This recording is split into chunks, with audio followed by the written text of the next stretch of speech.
Welcome back. I hope you all were able to make something cool for the last exercise. You know, that's the nice thing about this online course format. You can take as much time as you need for the exercises or do them over several times until you really feel comfortable moving on. And you know, I really suggest that you do take your time with them. I'm sure it's really tempting to blow through the beginning sections of the course to get to the good stuff, but really the only way you're going to get better at anything is by practicing, and practicing a lot. But that aside, this is where the good stuff really starts, in my opinion anyway, because today we are finally going to get into some mesh modeling operations that will dramatically expand the capacity of what we can do and make in Blender. So let's hop in. I just have a new Blender file up here. We can switch into the modeling tab if you like. This is just going to maximize our 3D viewport by getting rid of the animation timeline at the bottom. Now, modeling is this part of the 3D asset workflow. That is the part where we are working primarily in edit mode and creating a shape by both moving the vertices around and creating new geometry as part of this object to add complexity and detail to the form. Now the toolbar should be visible by default on the left side of the viewport here, but you can toggle it on and off by pressing T on your keyboard. In the next few videos, we are going to be covering some of these tools that are accessible here on the toolbar. Now I am going to be teaching you the hotkey for these, but just know that everything we're going to discuss over the next few videos is also accessible on the sidebar here. We're not going to be covering all of these just yet, and I'm not going to be going in order as they appear. Rather, I'm going to present them to you in the order in which I think they are most frequently used and most important. So let's get started. So one thing I touched on a little bit in the demo, I just want to go over it quickly again here, in case you missed it. And that is how to soften and sharpen our face normals to affect the shading of this object. Now we did this on the object level by, in object mode, selecting an object by left clicking and then right clicking and hitting shade smooth. Also reversing that by the same process, just choosing shade flat. Now we can also do this on a per face level. And we can do that by pressing tab to come into edit mode, making a selection that we wish to be soft or smooth, and right clicking and bringing up the shade smooth option right here. Now if I tab back out of edit mode into object mode, you'll see that only those faces that I had selected are now smooth. This right-click menu that I brought up to do this operation is contextually aware of your selection mode. So in order to perform this operation on the faces, I needed to be in face select mode. Now I could also access this option in any of the selection modes by coming up here and clicking Face Shade Smooth. This menu is the exact same as the one we brought up by right-clicking in Face Select mode. Just know that it is also accessible here at the top, along with the contextual menus for Vertex Select and Edge Select. I'm just going to undo that by selecting these faces, right-clicking in Face Select mode, and pressing Shade Flat. So now we just have our default cube back the way it was. We can also delete the camera and the light just by selecting, pressing X, and deleting. We don't need them for this part of the course. So the first thing we're going to look at is the Extrude tool. Starting with this default cube, let's tab into edit mode. So you'll see here that we have this cube with 6 faces. We can extend any of these out without affecting the placement of these existing vertices by using the Extrude tool. So let's go into face select mode and select one of the faces on our cube. If we press E for extrude, we can pull this face up. But instead of moving this face out so that the sides along the cube are stretched, we are instead creating new geometry here that is still attached to the original cube. So just left click when you want to confirm that placement, and you'll see that we have a rectangle with 10 faces now, as opposed to a cube with 6. We can continue to extrude from these faces to get even more complex shape just by pressing E, left clicking, making a new selection, pressing E, left clicking.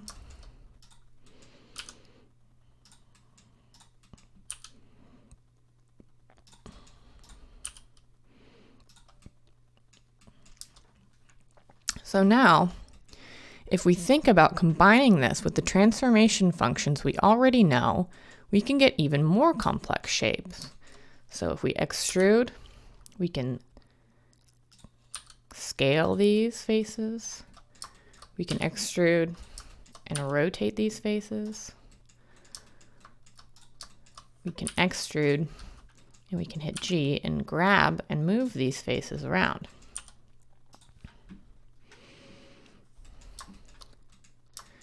Now, we can make things like columns very easily with the Extrude tool. Just moving this out of the way. Let's add a new cube by Shift A, Mesh, Cube.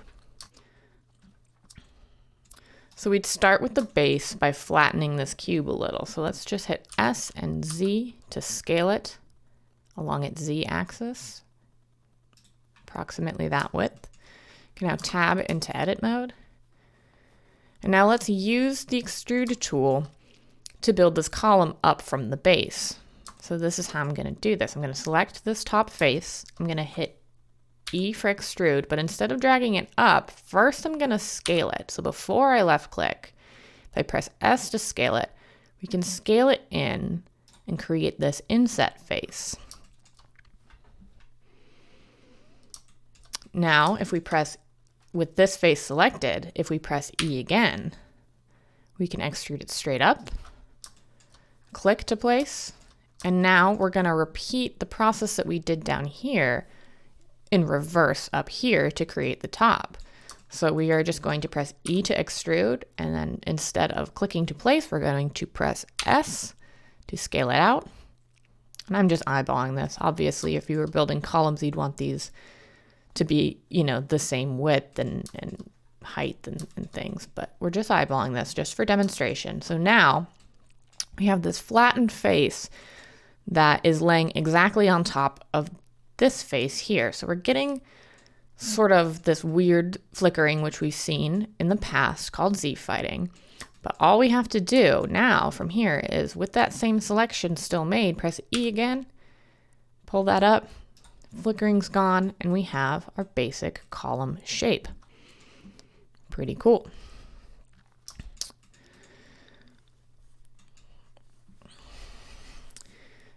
Now, something that is really important about extrusion and causes a lot of frustration in the beginning, if you press E to extrude a face and you right click to cancel that operation, it will snap back to how it was. But the extrusion is still there. When I right clicked, all I canceled was the movement part of the operation. So, having dropped that extrusion, I can see what's going on if I grab this face and move it by pressing G. Let's press Z to move it up, and we can see that those faces were still created, even though we didn't move them out, so it appears as one face. Now, doing this will lead to duplicate geometry that is trying to occupy the same space as the geometry you already have, which will cause major problems down the line. So just don't do it. Just be careful that you don't have duplicate vertices, and an easy way to check at any vertex is by just grabbing it, moving it around. You'll see if it's a duplicate. Now we could Control Z and undo that, or there is another way to clean this up, and that is by merging any duplicate vertices we have. So let's quickly redo those duplicates by extruding, right-clicking to drop it. So now we have all these duplicates here, but let's say we didn't notice that we did this and we did some other work on this model, so we can't just Control Z to undo it. Well, there's a very easy way to fix this without destroying your geometry, and that is with merging. So to merge, I'm going to pull this up so it's more clear what I'm doing. To merge any two vertices together, all we have to do is select the vertices we want to merge, press M on the keyboard, and select how we want them to merge. So at center, we'll merge those two vertices directly in between at the halfway point. This is another instance in which selection order is very important in Blender, because when you have an active selection, so if I click here and click here, this is now my active selection. Remember that the active object is always going to be in green. And now if I press M to merge, you see I have a couple more merging options, including at first and at last. And this has to do with selection order. So I can demonstrate this by pressing M and saying at first, and you'll see that my active vert has snapped to the first vertex I had selected and merged. Let's undo that. And with the same two vertices, so you can get an idea of how these are different, if I press M and select at last, it will snap that vertex down to the active selection, which is the last thing you selected. Now, there's one more merging function I want to go over, and that is by distance. And this one is going to be probably one of your most used merging operators. And so basically all I've done is I've hit Control Z a couple times to undo. So now we are back at having these duplicates on top of each other. I think we have even 3 duplicates on top of each other. We do. So we could select them all and merge them at the center, which if they're on top of each other, they will just stay in the same place. But now when you grab it, you can see that it's just the single vertex. Now we could do it that way for all of these, but sometimes we don't even know where our duplicates are. In very complex models, you can end up with duplicates and you just don't know where they're located. So the best way to get rid of that is to merge your vertices by distance. So what this is Blender will basically look at everything that you have selected, and if it finds any vertices that are on top of each other occupying the same physical space, it will just automatically merge them together, leaving any other vertices that are not overlapping untouched. So we can quickly fix the top of this column by pressing A to select everything in our mesh, pressing M to pull up the merge panel, and then selecting by distance. And you'll get a little notification that says removed 6 vertices. That means I had 6 vertices that were occupying the same space as another vertex on this model. So now when I click here, you'll see that all those duplicates have been fixed. So it's easy to accidentally create duplicates when using extrusion, but it is also easy to fix. Now, you may notice that when you extrude any face from a mesh, that you're locked to this blue axis that's being drawn on the screen. This direction is called the normal, and all that really means is whatever direction this face is facing. So right now, extruding pulls the faces out along our global XYZ axis. But that is only because this object currently has the exact same rotation as our world. We didn't rotate it at all after we made it. But if we tab into object mode, let's quickly just give this a little bit of a rotation. Then tab back into edit mode. So now when we extrude, it is still following the angle of this face, the direction it's facing, which is also known as its normal, despite the rotation. So just know that when I say that something is moving along the normal, that is what I mean. It's just the direction that is facing outward from the selected face. So let's say that you wanted to extrude something at like a funky angle. Well, you could just hit E to extrude, left click to place, press G, and transform it. You don't necessarily have to be locked to this normal while extruding. We can extrude along any of the global axes by pressing E for extrude and then the axis key. So for example, we can select a face, press E for extrude, X will extrude it along the global X, and Y would extrude it along the global Y. We can also extrude along a local axis the same way we move along a local axis. So we can make our selection, press E for extrude, press X for the global X, and then press X once again to shift into the local X transform. Now, just a quick aside about this local space.